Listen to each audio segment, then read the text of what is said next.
Alors, Chelsea, Nono, qui dépense sans compter, bah, ils veulent s'offrir encore un crack à 140 millions d'euros. Alors eux, maintenant, ils sont dans la spécialité d'acheter des joueurs plus de 100 millions d'euros, mais des joueurs qu'on ne connaît pas en plus. Alors le mercato estival vient à peine de fermer ses portes, mais Chelsea est déjà en train de préparer le prochain mercato d'hiver. Les Blues visent un nouveau joueur dont le prix est fixé à 140 millions d'euros, Nono, et c'est là qu'on va un peu rigoler, parce que je sais que toi, ça te dépasse tout ça.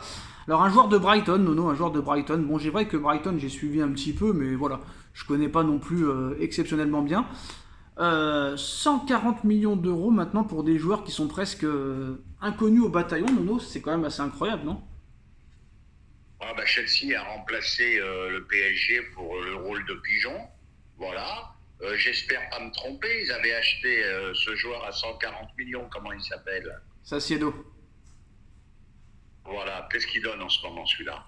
Bah, vu les résultats de Chelsea, il donne pas grand-chose. Non, mais Paris n'a jamais acheté des joueurs 140 millions qui n'étaient pas connus.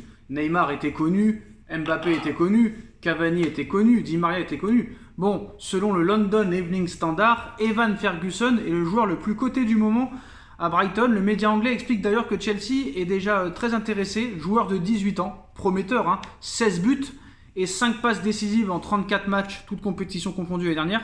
Irlandais, qui poursuit sur sa lancée, hein, cette saison, il a déjà marqué 4 buts.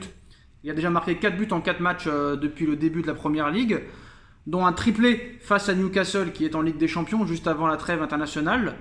Bah maintenant, il suffit que tu fasses une saison à 15 buts, 10 passes décisives, tu vaux 150 millions d'euros de nos... Eh ben on est d'accord. Le football est devenu complètement taré. Voilà, c'est tout.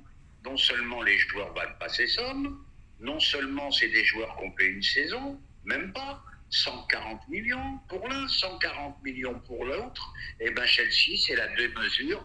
Et puis voilà, celui-là, il va finir ruiné, celui-là. Hein. Alors demain, il y aura bien un pot de départ, un hommage à Marco Verratti au Parc des Princes, donc ça c'est assez mérité quand même. Bon, on a vu aussi que le Paris Saint-Germain a peut-être l'intention de recruter un milieu de terrain au mercato hivernal, mais le mercato hivernal c'est très très compliqué, sachant qu'il y a vraiment peu de joueurs disponibles de haut niveau. Est-ce que si la presse sort ça, que le PSG a un intérêt et un objectif de recruter un milieu de terrain, c'est-à-dire que peut-être qu'ils voulaient un milieu de terrain, mais ils ont préféré peut-être dégraisser avant, vendre à tout prix, et ils se sont dit il y a le mercato d'hiver, on attendra 4 mois. Oui, c'est ça. Et puis je pense aussi qu'ils n'ont pas trouvé le joueur adéquat, le joueur qu'ils voulaient. Parce que plus ça passait le temps, plus tu tombais sur des deuxième, troisième choix. Bon, ils ont vu ce qui s'est passé avec Ruiz et Soler. Ils n'ont peut-être pas envie de recommencer. Mais je crois qu'ils ont appris de la saison dernière. Hein. Je Hein. crois qu'il y a des gros progrès quand même. Hein. Alors non, d'après Sport Zone, d'après Sport Zone, il y a le Parisien aussi qui a parlé de ça il y a quelques heures. La priorité au milieu de terrain, si jamais le besoin s'en faisait ressentir, serait Kefren Turam, milieu de terrain de l'OGC Nice. Bon, ben, un milieu défensif qui m'excite pas plus que ça. Bon, ben, un espoir, pourquoi pas. Mais je crois qu'en milieu défensif, t'as ce qu'il faut. Hein. Moi, je pense que c'est surtout un créateur qu'il faut. Oui, un créateur, mais Kefren Turam a prouvé qu'il pouvait être créateur aussi à l'OGC Nice. Hein. Ben, je suis pas d'accord avec toi. Moi, je pense que c'est un milieu défensif. Oui, sur un milieu défensif de base, de métier, mais il a prouvé à certains matchs, notamment le match contre Marseille l'année dernière au Vélodrome où Nice gagne 2 buts à 1 ou 3 buts à 1 si je me rappelle bien. Et Kefren Turam avait fait un gros match, il avait fait d'ailleurs, il avait été passeur décisif. S'il veut, il peut jouer aussi créateur. Hein. Bon, ben d'accord, mais qu'est-ce que ça veut dire? Ça veut dire, bon, il a fait un ou deux bons matchs la saison dernière. Là, tu passes de Nice au PSG, c'est 3 échelons au-dessus. Bon, ben je pense qu'il faut autre chose que Kefren Oui, Turam, bon, à mon avis. Hein. sur Ougarté, tu passes du Sporting au PSG et Ougarté est impressionnant. Hein. C'est Ah, comme Verratti à Ougarté, l'époque, Nono, c'est comme Verratti à l'époque. Ougarté était- Non, mais c'est comme Verratti à l'époque. Il arrive, tu passes de Pescara, Série B, au Paris Saint-Germain, et pourtant, les premières années, ça a très bien marché. Oui, mais là-dessus, il n'y a pas de souci. Hein, il n'y a pas de souci. Mais Ougarté, à la différence de Thuram, il est déjà international avant de venir au PSG. Pièce essentielle de l'Uruguay. Bielsa l'adore. Il a quand même des références que Thuram n'a pas. Hein. Ah, ça c'est sûr, mais après, il est un peu plus jeune, Thuram, ou il a le même âge qu'Ougarté? Je crois qu'ils ont le même âge. Hein. Ouais, ils ont le même âge, 22 ans, je crois. Alors maintenant, Nono, on a vu que très clairement, vu le mercato qui s'est passé, que ce soit au niveau des arrivées et au niveau des départs concernant le Paris Saint-Germain, là très clairement, le Paris Saint-Germain a tenu les promesses qu'ils n'ont pas tenues en 2022. Donc maintenant, il n'y a plus aucun obstacle. Il n'y a plus aucun obstacle pour que Mbappé ne signe pas un nouveau contrat. Honnêtement, je pense que là, le boulevard est ouvert pour qu'il prolonge. Je pense que là, on est d'accord. Ah ben là, c'est plus les clés du camion qu'ils lui ont donné. Ils lui ont donné le club, carrément, quoi. Là, ils ont fait tout ce qu'il a voulu. Il a ses potes, il a ses amis de l'équipe de France, il a des bonnes recrues étrangères. Son ennemi Neymar est parti. Bon, Marco, il a rendu un hommage, mais il l'a quand même critiqué pour son hygiène de vie. Donc voilà, là, comme je t'ai dit, c'est le club qui lui ont donné, là.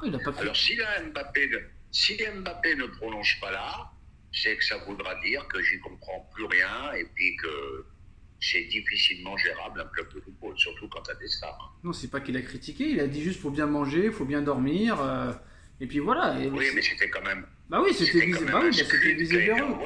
Bah oui, mais si personne ne parle, faut bien que quelqu'un parle, l'entraîneur, la galette, là. Eh ben, c'est ce que je te dis, Sacha. La galette en a été incapable. Luis de Finesse Campos en a été incapable. Nasser en a été incapable. Il faut bien que quelqu'un parle. Et si c'est Mbappé qui le fait, bah tant mieux. D'ailleurs, pour moi, il aurait dû être capitaine cette saison. Mais bon, s'ils ont voté Marquinhos. Bon, ça c'est un autre problème. Mais moi, je te dis que bon, ils ont tout fait pour qu'il soit heureux au PSG. Maintenant, est-ce qu'il va re-signer? J'en sais rien. Mais il a les clés en main, quoi. Il va re-signer.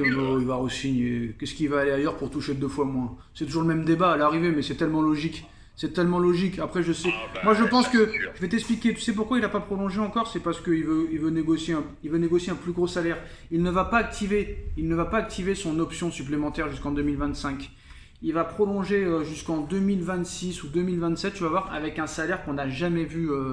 Tout ce qu'ils ont récupéré du salaire de Verratti, de Messi, de Neymar, etc., de Ramos, des gros salaires, ils vont lui donner au moins la moitié à lui. Écoute bien ce que je te dis. Rendez-vous dans quelques mois. Eh ben, on verra bien. Ça, c'est sûr et certain. Et ça a du sens, ce que je dis. Mais bien sûr que ça a du sens, parce que je connais personne qui divise son salaire par 2. Et pourtant, tu pensais quand même qu'il était prêt à le faire cet été, Ah, ben moi, je pensais qu'il... Non, pas cet été, pardon. 1000 excuses, pas cet été, mais tu étais prêt à dire que l'été prochain, quand il sera libre, il serait prêt peut-être à diviser son salaire par 2, vu qu'il est déjà millionnaire. Mais comme je t'ai dit que l'Arabie Saoudite, les plus grands joueurs qui ont déjà touché des milliards d'euros sont partis là-bas encore pour l'oseille alors qu'ils en ont une tonne, tu te dis pourquoi Mbappé ferait la différence.